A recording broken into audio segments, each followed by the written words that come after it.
وأوصيكم عباد الله ونفسي بتقوى الله. أما بعد فأعوذ بالله من الشيطان الرجيم.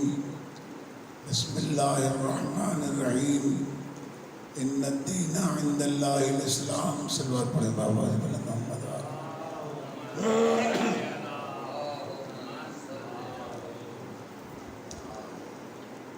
پروردگار عالم نے جس اسلام کو مصطفیٰ بنایا، چنا ہوا دین بنایا، اس کے کچھ قوانین بھی بنائے، قاعدے بنائے. اور اگر انسان اسلام کے ان قوانین کی پابندی نہیں کرتا تو ساری نیکیوں کے باوجود اس کی کسی نیکی کا کوئی اجر اور جزا اسے نہیں ملنے والا. مثال دیتا ہوں آپ تاکہ آسانی کے ساتھ یہ بات سمجھ میں آ سکے کہ اسلام نے آپ سے نماز پڑھنے کا حکم دیا ہے. نماز پڑھو، بہت عظیم عبادت ہے. اقیموا الصلاۃ ولا تکونوا من المشرکین. نماز پڑھو اور مشرکوں میں سے نہ بنو. اقیموا الصلاۃ یا ایھا الذین آمنوا اقیموا الصلاۃ یا ایھا الذین آمنوا اقیموا الصلاۃ. لیکن نماز پڑھتے وقت جو شرائط رکھے گئے نماز کے، اگر ان شرائط نماز کا خیال نہ رکھا جائے تو نماز نہیں ہوگی. مثال کے طور پر یہ زمین ہے، میں کسی سے چھین کر اس پر گھر بنا لوں، مسجد بنا لوں، تو دنیا کے نزدیک تو وہ مسجد بن جائے گی، لیکن اس میں نماز جائز نہیں ہے، اس لیے وہ کسی اور کا حق ہے. لہذا اس جگہ کے اندر جو جگہ غصبی ہے نماز نہیں. اسی طریقے سے پانی جس سے میں وضو کروں، اگر وہ پانی غصبی ہے، پانی جائز نہیں ہے میرے لیے. مثال کے طور پر کسی نے اپنے دکان کے آگے سبیل لگائی ہے، غریبوں کے پینے کے لیے پانی لگایا ہے، عام الناس کے لیے، یا مسجد کے اندر ہی پینے کا پانی کی جگہ بنائی ہے. اس پینے کے پانی سے اگر کوئی آدمی وضو کرتا ہے تو وہ وضو باطل ہے، نماز نہیں ہوگی. یہ ایک شخص ہے. اسی طریقے سے وہ لباس جو میں نے پہن رکھا ہے، اگر میں نے اس لباس کو حرام کے پیسے سے کسی سے چھین کر سود کے پیسے سے مثلا بنایا ہے، تو چاہے میں کتنی اچھی نمازیں کیوں نہ پڑھوں، میری نماز نہیں ہوگی.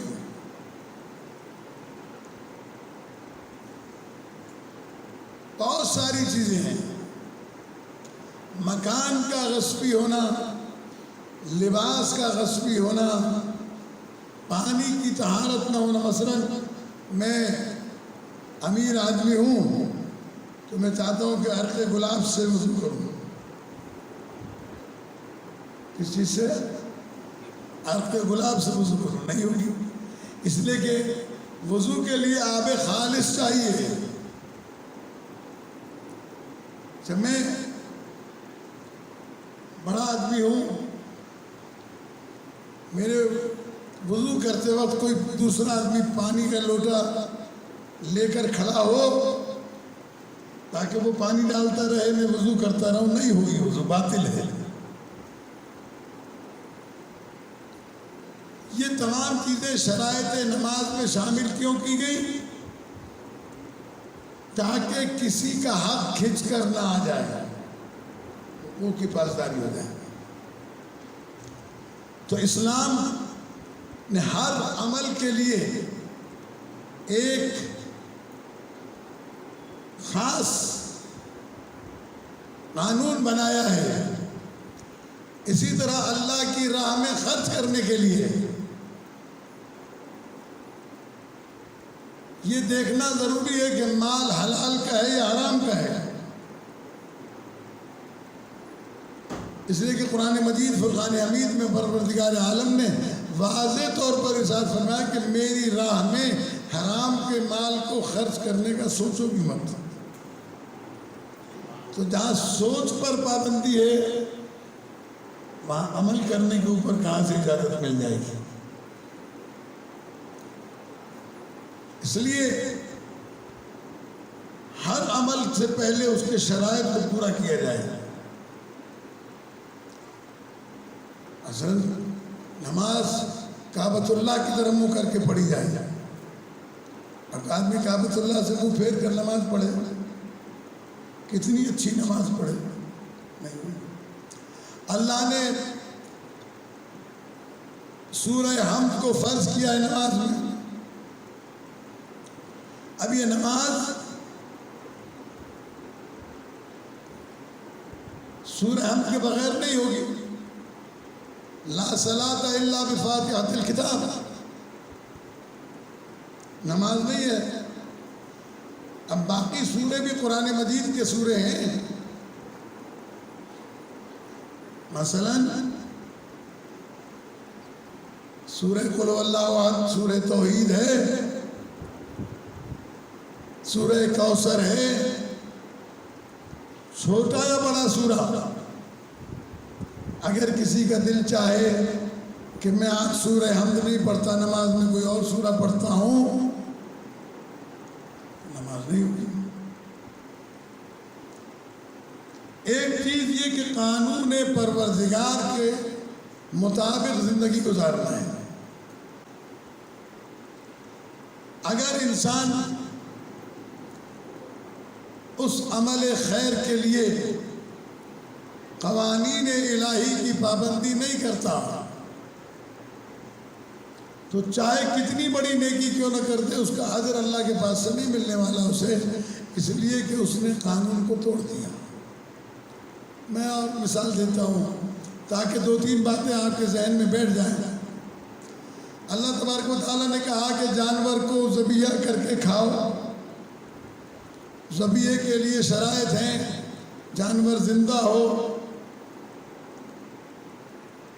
ذبح کرنے والا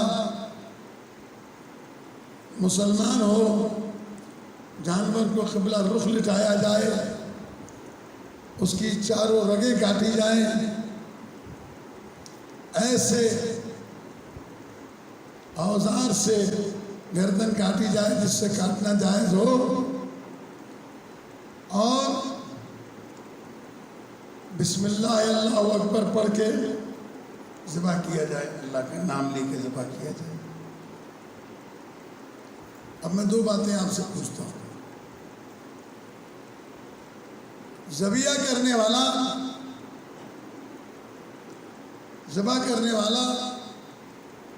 نان مسلم ہے جو اللہ کی وحدانیت کا کلمہ نہیں پڑھتا.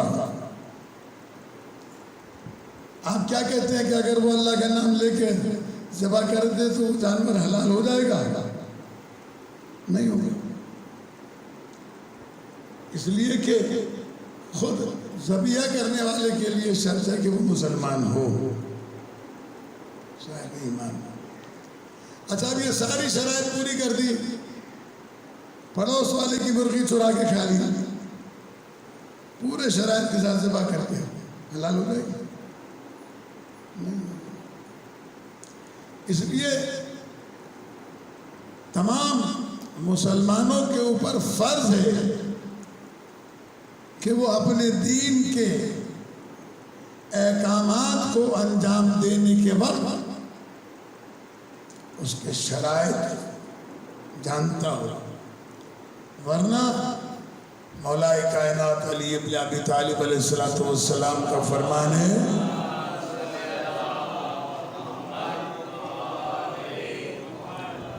کہ بہت سے روزہ دار ایسے ہیں جو روزہ رکھتے ہیں لیکن انہیں روزہ رکھنے میں بھوک اور پیاس کی تکلیف اٹھانے کے علاوہ کچھ نہیں ملتا. امیر علیہ السلام کا ایک اور فرمان فرماتے ہیں کہ حاجی 3 قسم کے ہوتے ہیں. ایک حاجی وہ کہ جو حج کر کے آیا تو اپنے اگلے پچھلے گناہ معاف کرا کے آیا. دوسری قسم کا حاجی وہ ہے جس نے گزشتہ گناہوں کو تو معاف کرا لیا لیکن آئندہ آنے والے گناہوں کی ذمہ داری اس کے اپنے اوپر. اور تیسرے قسم کا حاجی وہ ہے کہ جس کے نہ پچھلے گناہ معاف ہوئے نہ اگلے گناہ معاف ہوئے، پیسے خرچ کر کے کعبے کا چکر لگا کے آ گیا، کچھ نہیں ہوا. اس لیے کوئی بھی عمل، کوئی بھی نیکی اس لیے انجام دی جائے کہ میرا رب مجھ سے راضی ہو جائے. اسی لیے ہر عمل کی نیت یہ کرائی جاتی ہے قربتاً الی اللہ، قربتاً الی اللہ، اللہ کی قربت کے لیے. نماز قربتاً الی اللہ، روزہ قربتاً الی اللہ، حج قربتاً الی اللہ، حتیٰ یہ کہ عزاداری قربتاً الی اللہ، زیارت قربتاً الی اللہ. اگر اللہ کی قربت پیش نظر نہیں تو پھر انسان کا ہر عمل بیکار ہے. یہی وجہ ہے کہ آج مسجدیں ہوں، مدرسے ہوں، امام بارگاہیں ہوں، خیر خیرات ہو، ہم اس بات کی پرواہ نہیں کرتے کہ اس میں لگنے والا مال حلال کا ہے یا حرام کا ہے. ہمارے اکثریت ان لوگوں کی ہوتی ہے جو مجمع اور ہجوم دیکھ کر سمجھتے ہیں کہ بہت نیک کام ہو گیا، بہت بڑا کام ہو گیا، بہت اچھا کام ہو گیا، بہت بڑی مجلس ہو گئی، بہت اچھا مدرسہ بنا لیا، بہت اچھی مسجد بنا لی. لیکن امیر المومنین علیہ السلام کا نہج البلاغہ میں فرمان ہے کہ آخری زمانے میں مساجدہم یومئذ عامرۃ من البناء وخراب من الہدی. اس زمانے کی مسجدیں عمارت کے اعتبار سے عالی شان ہوں گی لیکن ہدایت کے اعتبار سے خالی ہوں گی، خراب. وَسُكَّانُهَا وَأُمَّارُهَا شَرُّ أَهْلِ الْأَرْضِ. ان مسجدوں کو آباد کرنے والے اور بنانے والے اہل زمین کے بدترین لوگ ہوں گے. اس کا مطلب یہ ہے کہ مسجدیں نہ بنائی جائیں، اس کا مطلب یہ ہے کہ مسجدیں آباد نہ کی جائیں، نہیں. یہ خبر مولا کائنات نے 1400 سال پہلے اس لیے دی تھی کہ جب لوگ اچھی مسجد بنانے کے لیے پیسے کا استعمال کر کے یہ نہ دیکھیں کہ حلال کا ہے یا حرام کا، جو آیا لگا دیا. مسجدوں کے اندر بیٹھ کر سیاسی باتیں کرنا، آوازیں بلند کرنا، مسجد کا احترام نہ کرنا، ان تمام چیزوں سے بچنے کے لیے امیر المومنین نے یہ ارشاد فرمایا کہ تم ان لوگوں میں سے نہ بننا کہ مسجدیں تو بنے لیکن اب جہاں سے پیسہ آئے لگاؤ. ایک عام آدمی ہے، اس نے 1000 روپے دیے، ایک بیاجی ہے، اس نے 1,00,000 روپے دیے. لوگ کہتے ہیں صحیح ڈاٹھو سخیا،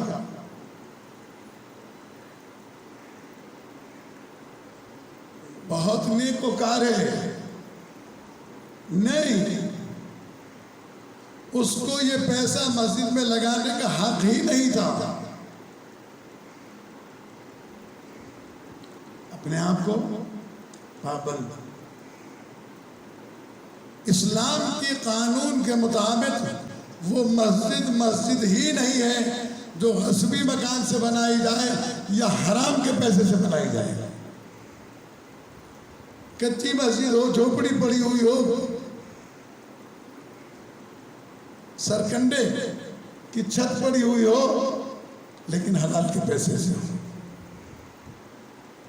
اب اس کے لیے میں ایک چھوٹی سی مثال آپ کی خدمت میں پیش کرتا ہوں اور خطبہ کو مکمل کرتا ہوں.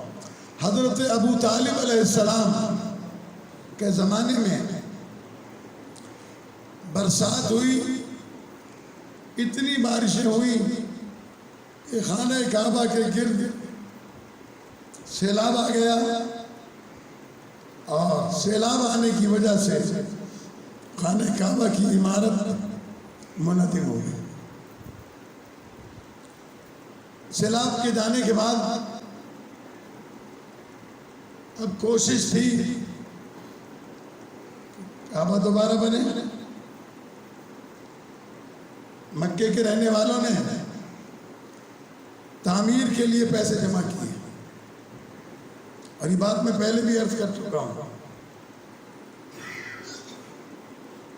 جب بنیادیں کھودی گئی تو بنیادوں میں ایک بلا اژدہا آ کر بیٹھ گیا.